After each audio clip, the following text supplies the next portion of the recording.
Hi, and welcome. You're listening to the X22 Report. My name is Dave, and this is episode 934B, and today's date is April 1st, 2016, and the title of the episode is, There Are Critical Areas That Are Now Set Up to Push the Call for War.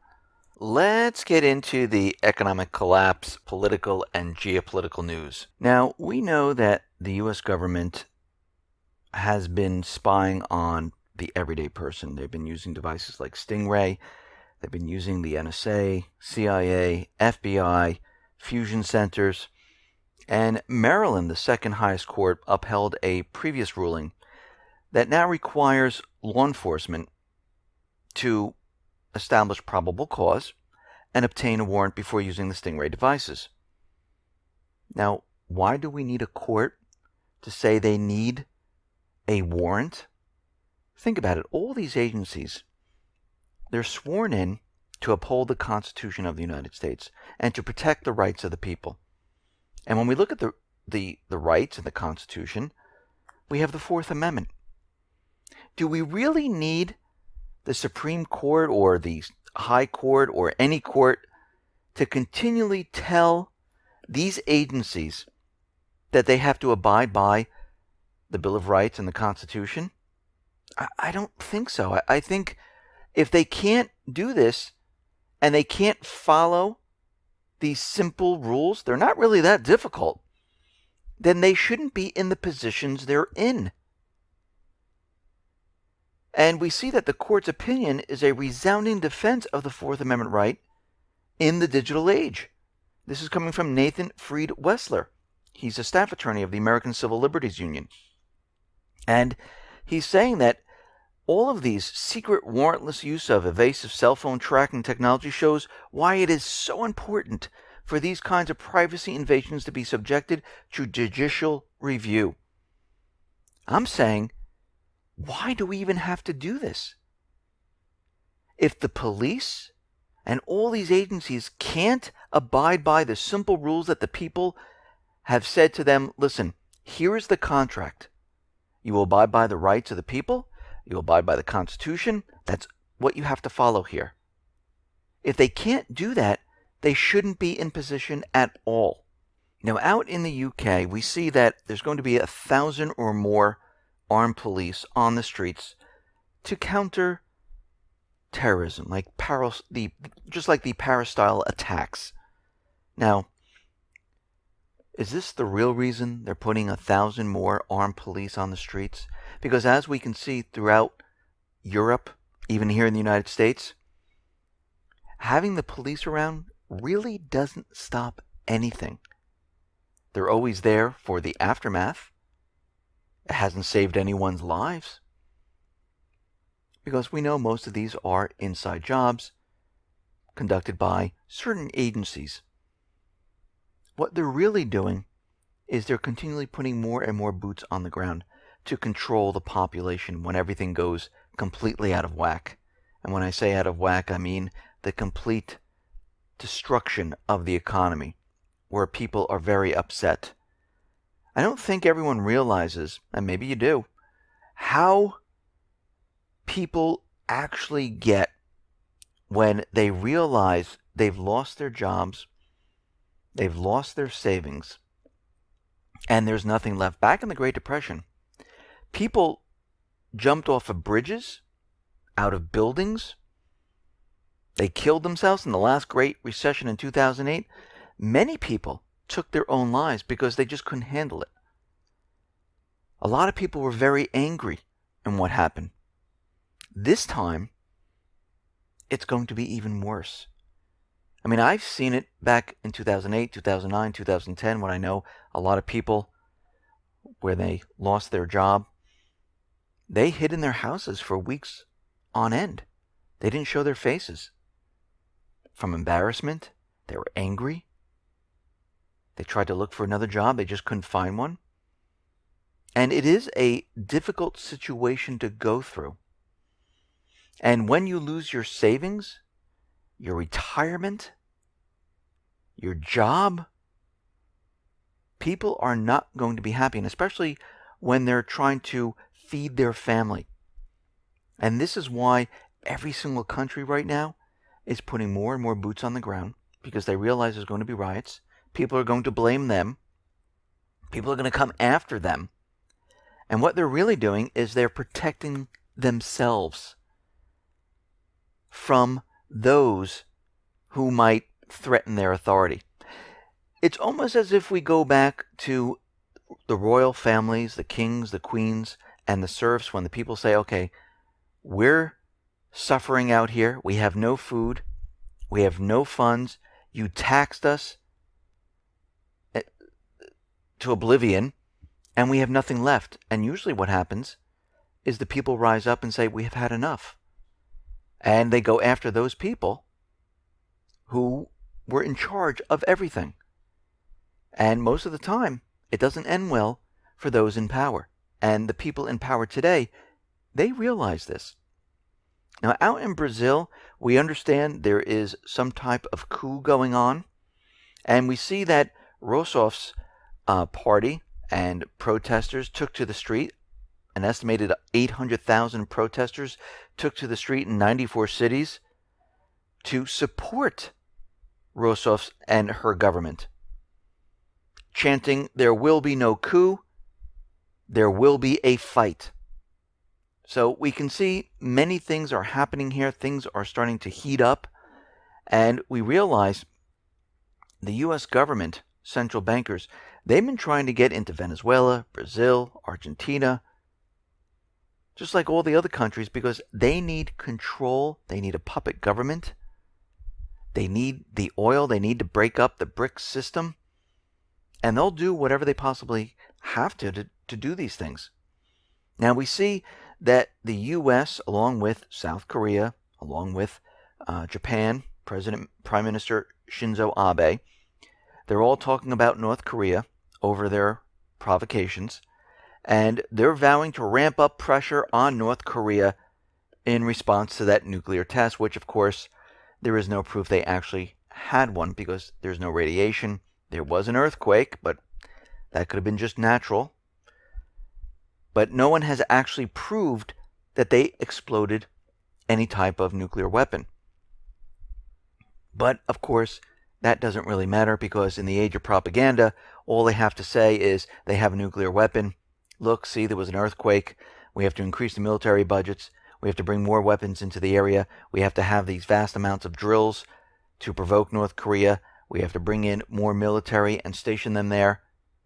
And this is exactly what's going on, not just with North Korea, but with China, with Russia, with Syria, with Iran, because the players are always the same.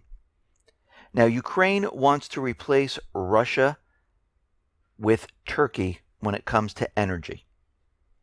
And they're saying that Turkey is increasing its consumption of all energy resources. Ukraine has the technology that Turkey needs. That is why we are ready to cooperate. And we can see that Ukraine and Turkey are becoming closer and closer together here. They will control the Black Sea area. And we know why this is all happening, because eventually all of this is going to lead into war, and they know that they will be going up against Russia. Now, Vice President Biden, he met with Poroshenko, and he's letting Poroshenko know that the U.S. is ready to give $335 million in security aid. Very interesting. But what's even more interesting about this is that out in Ukraine, we're starting to see things really heat up right now. Kiev authorities are attempting to justify their sabotage of the Minsk peace accords by artificially maintaining tensions along the contact line in eastern Ukraine. And the Russian Foreign Ministry is reporting on this and saying, yes, there are tensions that are continually escalating, and Kiev is refusing to respect any of the commitments. They're not withdrawing their weapons. And we're getting word that dozens of tanks and artillery pieces have been deployed on the outskirts of the city of Donetsk. And it looks like more and more forces are lining up on the contact line, and it looks like they're going to be going after this area. And it looks like at this point they're never going to fulfill the Minsk II ceasefire agreement. The U.S. is giving them more aid. The training is complete in Ukraine. They're not withdrawing their weapons.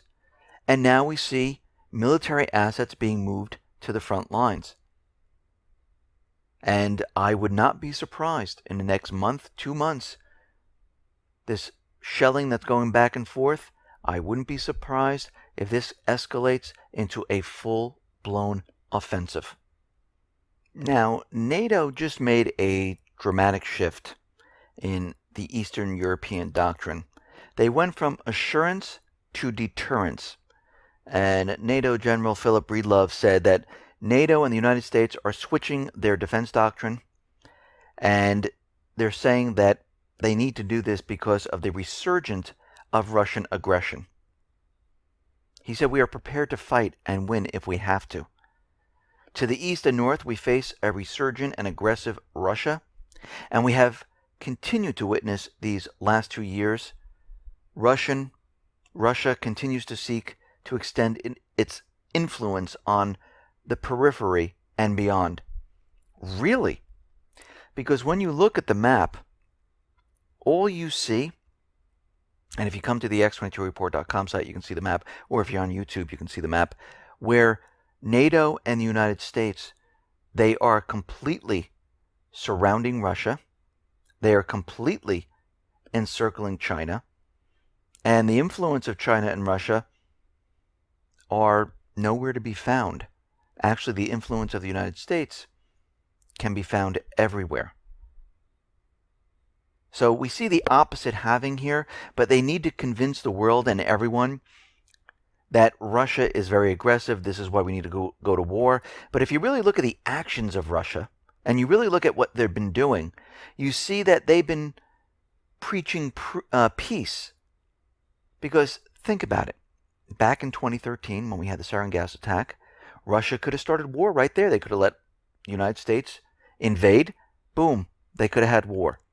In Ukraine, Russia just could have come in with jets, bomb the entire area. That would have brought in the United States. Could have started war. The United States started bombing Syria. Russia had its chance. They could have come in. They could have fought with the United States. Instead, they said, listen, let's sit down. Let's work together. Let's try to go after these terrorists. The United States objected to that. They said, okay, let's talk about having safe combat flights. The U.S. was hesitant about that. And then we had Turkey shoot down a Russian jet. And Russia could have gone to war at that point. Of course, this is what the United States and the private Western central bankers wanted. But Russia sat back. So we're not really seeing Russian aggression. We're seeing NATO and U.S. aggression. The opposite is happening. And like I said, whenever these government officials or bankers come out and tell you something, it's always the opposite. Now, Obama told us there's going to be absolutely no boots on the ground in Iraq. Everyone remember that? No, there'll be no boots on the ground. And now we have between 5,000 and 7,000 soldiers in Iraq.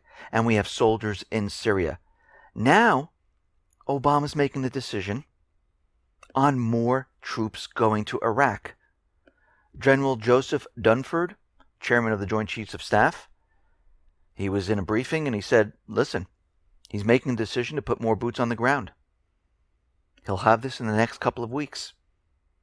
And of course, he promised no boots on the ground, but here we are once again.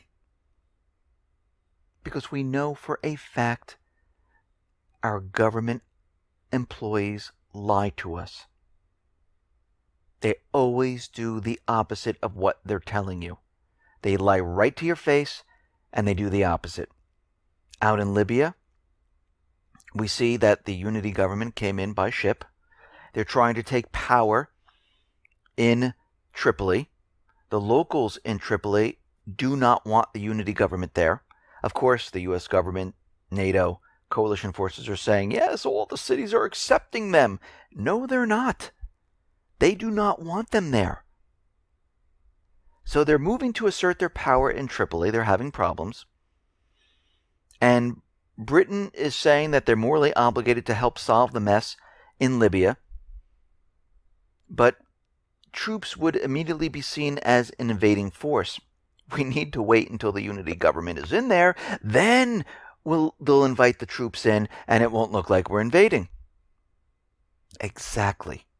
France urges international community to prepare for Libya's intervention. They're sitting on the outskirts of Libya, waiting for that moment. Now, if the unity government cannot get into power, they're going in anyhow. Actually, they might even use the excuse that they need to protect the unity government. But once the unity government gets in there, we know they're inviting all the forces in, and they're going after all those people who oppose this new government. They're not going after the Islamic State. That was a story that they told the world, just like the same story they told in Syria. There's terrorists running around, and we need to go get them. Well, that's fake, phony, and false. Now, the White House continually says that Assad cannot be part of the government. Now, we know that Assad said, let's have some snap elections. Let the people decide. And of course, we know the people are going to look at him and say, he's a war hero. He stuck by us since the beginning. He didn't run. He invited Russia in. And with the Syrian forces and the Russian forces, they got rid of the terrorists inside the country. Wasn't that the mission of the United States and the coalition forces? Shouldn't the United States and the coalition forces be screaming and yelling, yay, the terrorists are leaving? But they're not. Don't you find that odd? How they're not applauding Russia and Syria for getting rid of terrorism? No. They're not, because it's their proxy army. So the U.S. is saying right now, they will not let the people vote for Assad. So really, the U.S. is not for democracy. Well, they are when it's the person they want. But democracy is when the people get together, they decide who they want as a leader. The end. This is what they're afraid of. And we can see they're going to do whatever they possibly can to stop this. This is why Assad came out and said, let's have snap elections if the people want. And we can see Russia is backing them. Of course, the US, UK put out that propaganda that Assad is going to be shipped off to some unknown location while the new transitional government comes in. But Russia has always said, let the people decide who they want as their leader. Now, Vice President Biden was talking to Erdogan, and he backed Erdogan where they said that the PKK, they are designated as terrorist organization. And the two leaders pledged to deepen cooperation in the fight against all forms of terrorism. Now, of course, this is the Kurdish PKK, and they still remain the target. Even though the U.S. is in the area, building 2 air bases, they're using this as a cover story. All of this is part of their illusion. The Kurdish advocacy group has said, in Syria today, Assad has no choice but to stay. They are saying he needs to stay. Now, Turkey at this point, they are forcibly returning hundreds of Syrian refugees to the war-torn country of Syria. This is according to Amnesty International. They're sending back about 100 to 200 Syrians every single day, and these refugees are on the border of Turkey and Syria. And to me, it's starting to look like Turkey is either trying to convince the world that this will be the safe zone because they're letting the people stay right at the border. The people are not leaving. They're in Syria, and it's 100 people a day. That's 700 people a week, and if you keep doing the math, it's a compound effect, and there's going to be thousands upon thousands of people in this area. And it looks like they're trying to say, listen, we need to take this part of the land, and we need to make it a safe zone.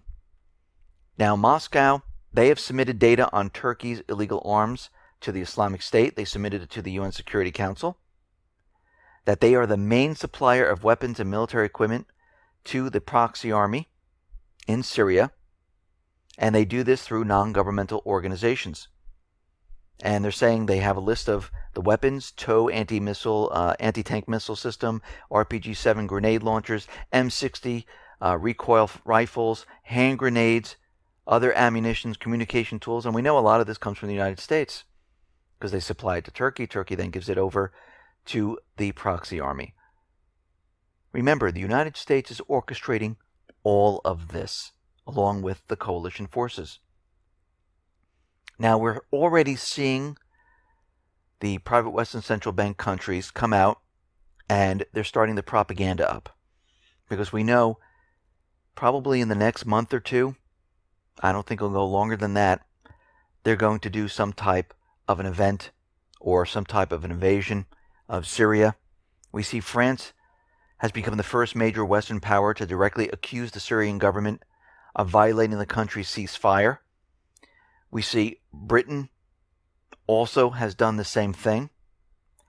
And we see reports coming out where they're saying that Syria is bombing their schools and killing children. Now, they're continually doing this, and they're building up the propaganda to say this is one of the reasons why the U.S. and the coalition forces needs to go in there, because he's still killing his own people. Why in the world would he do this? It makes no sense. They're pushing out the Islamic State. The people back him. Russia is helping. They're getting rid of the terrorists. And he's going to call for snap elections, but he's going to kill his own people. It's like George Washington fighting the revolution and turning around and pointing the cannons at his own people and hitting the schoolyard. It makes no sense. Lavrov is telling Kerry, listen, close the Turkish-Syria border. You're continually letting the Islamic State pass in and out of Turkey. And of course, U.S. State Secretary John Kerry, not really heard anything from him. But we know they set up surveillance. We know Jay Johnson was there. We know they're keeping an eye on the border. We know they have the ability to shut it right down. But what they're doing is they're making it possible for the Islamic State, the proxy army, for the United States government central bankers to pass in and out. Now, the U.S. is going to train more fighters. This time, they have a different method. They're going to train individuals right now, as opposed to units. So what they're really doing is they're taking the Islamic State fighters and they're sending them back in as moderate rebels or the Free Syrian Army, saying, look, we just trained this one. Look, we just trained another one. So all they're doing is they're recycling the Islamic State fighters into moderate rebels, one at a time, saying, see, look, it's working now. Because we know with the ceasefire deal, Russia, Syria, they're not going to go after them. Now, we know something is about to happen because the United States Department updated its travel warning on Syria, advising all of its citizens against travel to the country. And if there are any American citizens already there, get out right now. Now, what's very interesting about this is that this is the first time it was updated since August of 2015. So with Russia and Syria removing the terrorists from Syria, they updated the travel warning and telling people to get out immediately? No, this tells us something's about to happen. Something big is about to happen in this area. And every time they do this, a month, 2 months later, all of a sudden, it all goes to hell. Now we see the Islamic State, they are threatening Germany right now. They're saying that they've urged radical followers in Germany to carry out Brussels-like attacks. And we can see this is a lot of propaganda coming out, trying to scare everyone. And most likely, as we know, there's going to be many more false flags in the area because we're leading up to the main event here. We know the backs are against the wall. We know they've been talking about nuclear weapons. We know we've been talking about dirty bombs. And we can see at this point that there was some type of nuclear weapon that was smuggled into Syria, some type of tactical nuke. People are being told to leave. People are being told to leave Turkey, all different countries. So something huge is about to happen, and it most likely will be horrific. And we're going to have to watch this situation very carefully. Listen, everyone, thanks a lot for listening. Be well, be safe, and especially be prepared. Thanks a lot.